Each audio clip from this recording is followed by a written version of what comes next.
नमस्कार, टेस्टी फूडमध्ये तुमचे खूप स्वागत आहे। चला तर आज आपण गूळ शेंगदाण्याचे लाडू ही रेसिपी एकदम सोप्या आणि साध्या पद्धतीने पाहणार आहोत। आणि हे बनवायला जास्त वेळ देखील लागत नाही आणि हे खायला खूप छान लागतं आणि खूप पौष्टिक देखील आहे। तसेच तुम्ही हे लहान मुलांच्या डब्यामध्ये ब्रेकफास्ट म्हणून देऊ शकता किंवा एखाद्या मधल्या लहान भुकेसाठी सुद्धा तुम्ही हे लाडू त्यांना देऊ शकता। आणि हे लाडू उपवासाला देखील तुम्ही खाऊ शकता। हे लाडू 2 ते 3 महिने अगदी तसेच राहतात, याला काहीही होत नाही। तसेच कधी हवामान कोरडं होतं आणि त्यामुळे गूळ देखील कोरडा होतो, त्यामुळे लाडू बांधले जात नाही। तर त्यासाठी काय करायचे याचे टिप्स देखील व्हिडिओमध्ये दिलेले आहेत, तर व्हिडिओ शेवटपर्यंत पहा। चला लगेचच रेसिपीला सुरुवात करूया। गूळ शेंगदाण्याचे लाडू बनवण्यासाठी मी इथे 2 वाट्या एवढे शेंगदाणे घेतलेले आहेत। आता हे शेंगदाणे एका कढईमध्ये टाकून घेऊया आणि आता हे भाजून घेऊया। इथे मी कढई गॅसवरती ठेवून घेतलेली आहे। आता गॅसची फ्लेम फुल करायची आणि कढई तापेपर्यंत गॅसची फ्लेम फुलच ठेवायची। एकदा कढई तापली की नंतर गॅसची फ्लेम ही मंद करायची आणि मंद आचेवर शेंगदाणे भाजून घ्यायचे। जर आपण गॅसची फ्लेम ही जर हाय ठेवली तर आपले शेंगदाणे फक्त वरूनच भाजतील आणि आतमधून तसेच कच्चे राहतील। त्यामुळे गॅसची फ्लेम ही मंदच ठेवायची आणि मंदच आचेवरती शेंगदाणे भाजून घ्यायचे, म्हणजेच आपले शेंगदाणे मग एकदम खमंग आणि खरपूस असे भाजले जातील। आता एकसारखे ढवळत मंद आचेवर आपण शेंगदाणे भाजून घेऊयात।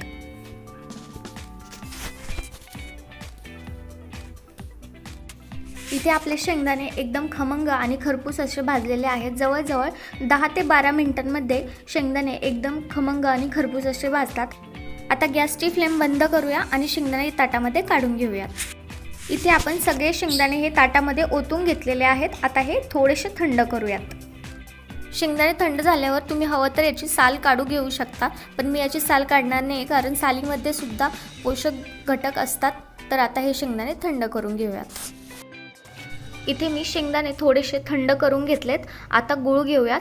तर मी इथे 2 वाट्या एवढा फोडलेला गूळ घेतलाय। तर गूळ शेंगदाण्याच्या समप्रमाणात घ्यायचा आहे। आपण शेंगदाणे 2 वाट्या घेतले होते, तर आपण गूळ देखील 2 वाट्या घेतला आहे। आता हा संपूर्ण गूळ आपण शेंगदाण्यांमध्ये टाकून घेऊयात। इथे आपण संपूर्ण गूळ शेंगदाण्यांमध्ये टाकून घेतलाय। आता हा शेंगदाण्यांमध्ये मिक्स करून घेऊयात। तर इथे आपला संपूर्ण गूळ हा शेंगदाण्यांमध्ये चांगला मिक्स झालाय। आता हे बारीक करून घेऊयात। इथे आपण गूळ आणि शेंगदाणे एकत्र करून घेतलेत। आता हे मिक्सर जारमध्ये टाकून घ्यायचेत, थोडेच टाकायचेत, खूप जास्त एकठी टाकायचे नाही। आता हे बारीक दळून घेऊयात। इथे आपण मिक्सरमधून दळून घेतलेलं आहे। आता हे एका ताटामध्ये काढून घेऊया। इथं आपण ताटामध्ये काढून घेतलंय आणि तुम्ही पाहू शकता की हे मिश्रण एकदम असं बारीक असं नाही, थोडं रवाळ असं आहे आणि थोडे मोठे शेंगदाणे देखील यामध्ये आहेत। जेव्हा आपण लाडू खातो त्यावेळेस हे शेंगदाणे दाताखाली खूप छान लागतात। आणि याचप्रमाणे सगळं दळून घेऊयात। इथे आपलं गूळ शेंगदाण्याचं मिश्रण बनवून तयार आहे। आता लाडू बांधून घेऊया। तर तुम्ही पाहू शकता की लाडू बांधताच येत नाहीये, तर त्यासाठी एका पसरट भांड्यामध्ये गरम पाणी घ्यायचं आहे आणि ते पसरट भांड्यावरती आपलं गूळ शेंगदाण्याचं मिश्रणाचं ताट ठेवून घ्यायचं आहे आणि आता हे 5 मिनिटं असंच राहू द्यायचं आहे। इथे 5 मिनिटं झालेले आहेत। आता गरम पाण्याचं भांडं गूळ शेंगदाण्याच्या मिश्रणाखालून काढून घेऊया आणि आता लाडू बांधूयात। तुम्ही पाहू शकता आता एकदम व्यवस्थित असे लाडू बांधता येत आहेत। खूप मोठे नाही आणि खूप बारीक नाही, असे लाडू बांधून घ्यायचे। इथे आपला लाडू बांधून तयार आहे। आता तो एका ताटामध्ये काढून घेऊया। इथे मी तुपाचा अजिबात वापर केलेला नाही आहे, कारण जास्त दिवस जर लाडू ठेवले तर तुपाचा असा थोडासा खराब असा वास येतो लाडूंना। जर तुम्ही लाडू लवकर संपवणार असाल तर तुम्ही यामध्ये तूप घातलं तरी देखील चालेल। तर आता याचप्रमाणे सगळे लाडू करून घेऊयात। अशा प्रकारे आपले गूळ शेंगदाण्याचे लाडू इथे बनून तयार झालेले आहेत आणि हे खूप पौष्टिक देखील आहेत आणि हे खायला खूप छान लागतात आणि बनवायलाही जास्त वेळ लागत नाही।